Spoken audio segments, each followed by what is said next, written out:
తర్వాత.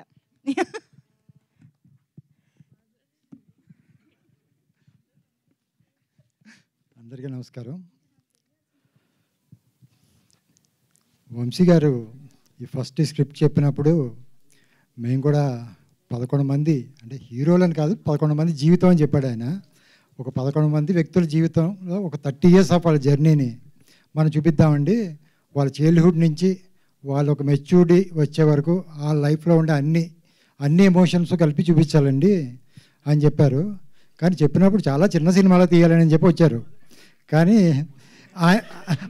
ఆయన 30 ఏళ్ళ జర్నీని మనం చాలా చిన్న సినిమాలో తీయాలంటే అప్పుడే నాకు డౌట్ వచ్చింది దానికి. ఏమండి మీరేమో 30 ఏళ్ళ జీవితం అంటున్నారు, మొత్తం తీసుకెళ్ళామో గోదావరి రూట్ని తీయాలని చెప్పి, పైగా ఎక్కడ తీయాలి, ఏం తీయాలి అన్నీ చాలా ఉన్నాయి, రిస్ట్రిక్షన్స్ మాత్రం చాలా ఉన్నాయి, కానీ చాలా చిన్న సినిమాగా తీయేద్దామని చెప్పి వచ్చారు ఆయన.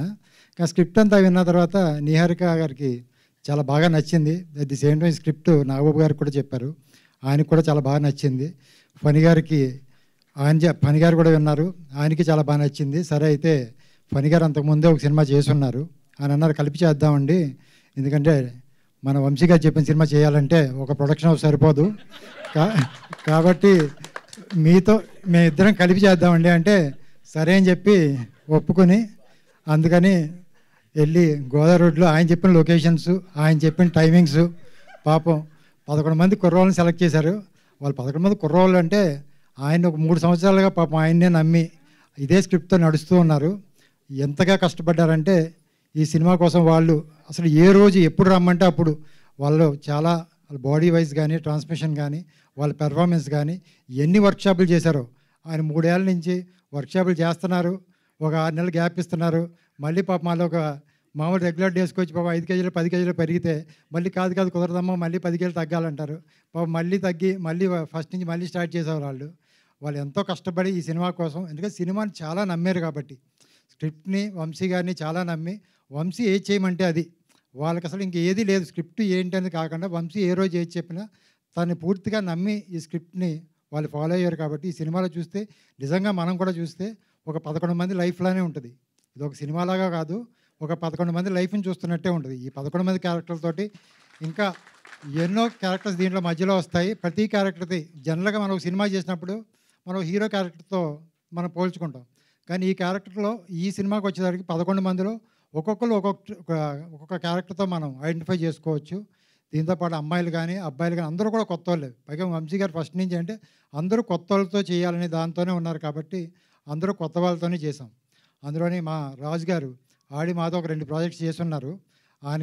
ఆయన ఎంత అందంగా చూపించారంటే, మాకు ఆల్రెడీ ఒక చిన్న ఫ్యామిలీ స్టోరీ, అలాగే తర్వాత హలో వరల్డ్ కూడా మాతో పాటు మేము వెబ్ సిరీస్ చేసాం, దానికి కూడా రాజుగారు చేస్తున్నారు.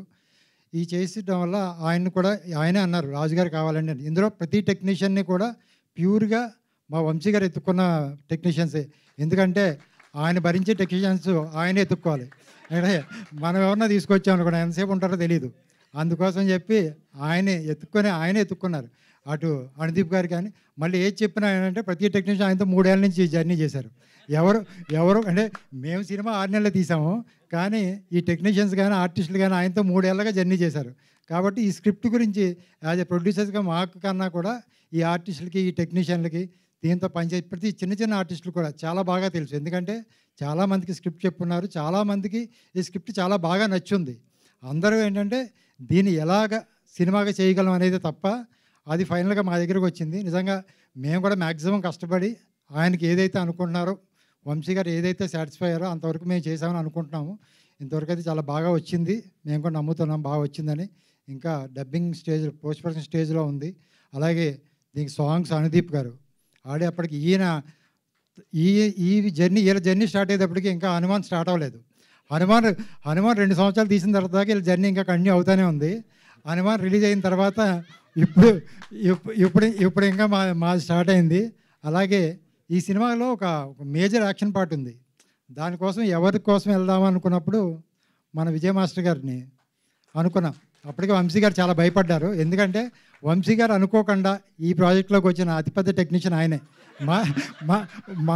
మాతో పోలిస్తే అందులో కూడా వంశీ గారికి ఉన్న బాధ ఏంటంటే, ఈ టెక్నీషియన్ అందరూ నా మాట వింటారు, విజయ్ గారు వింటారా వినరా అని.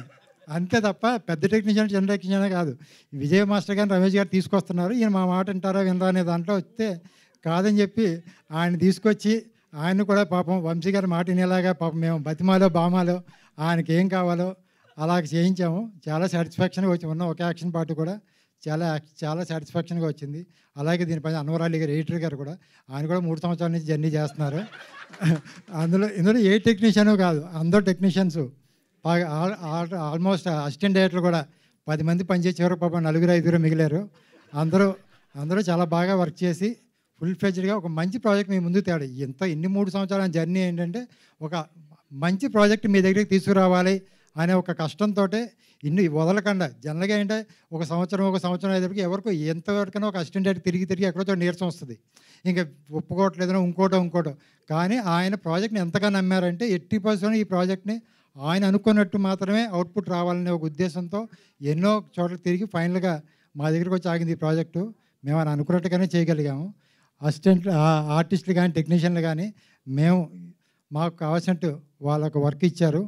అందుకని మీకు కూడా ఈ ప్రాజెక్టు బాగా నచ్చుద్దని, ఆయన చెప్పినట్టు మీ చిన్నతనాన్ని గుర్తు చేస్తుందని, చిన్నతనమే కాదు మీలో చాలా ఎమోషన్స్ని అది టచ్ చేస్తుంది. ఈ సినిమా బాగా వస్తుంది, మీ అందరూ కూడా బాగా నచ్చుద్దని మేము మనస్ఫూర్తిగా కోరుకుంటున్నాము. అలాగే మాతో ఎన్ని బాధలు భరించే ఆర్టిస్టులకి అలాగే మా టెక్నీషియన్లు అందరికీ కూడా మనస్ఫూర్తిగా కృతజ్ఞతలు చెప్తున్నాము. ఇంకా అయిపోలేదు అనుకోండి, ఇంకా 1 మంత్ ఉంది వీళ్ళతోటి, తర్వాత ప్రమోషన్స్ అవన్నీ ఉన్నాయి. అన్నీ కూడా మాతో ఉన్నందుకు అందరికీ కూడా మన శుభాకాంక్షలు తెలుపుతున్నాం. Thank you. రమేష్ గారు ఒక చిన్న సైజ్ రోస్టింగ్ చేసేసారు మొత్తం టీంని. కాదు, ఇన్ని కష్టాలు చెప్పారు, ఎగ్జిక్యూటివ్ ప్రొడ్యూసర్కి మాత్రమే తెలిసిన ఫ్రస్ట్రేషన్ అంతా ఇక్కడ స్టేజ్ పైకి వచ్చింది.